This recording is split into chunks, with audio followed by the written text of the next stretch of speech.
Ethanol అనేటటువంటిది భారతదేశానికి సంబంధించి అత్యంత ముఖ్యమైనటువంటిది. ఎందుకంటే ఇప్పుడు చాలా క్లియర్గా నడుస్తున్నటువంటి పరిస్థితి.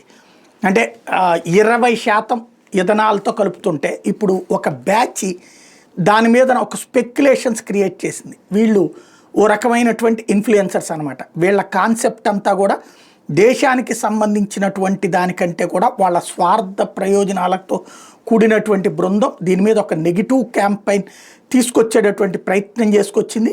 వాళ్ళ యొక్క తెలివితేటలే ఇప్పుడు నడుస్తున్నటువంటిది. ఇథనాల్కి సంబంధించి ఎదురవుతున్నటువంటిది. ఇథనాల్కి అన్యాయం జరిగిపోయింది, మన దేశానికి సంబంధించినటువంటి అంటే వెహికల్స్ పాడైపోతున్నాయి అన్నటువంటి కాన్సెప్ట్ని ఇక్కడ ప్రధానంగా తీసుకుని వస్తున్నారు.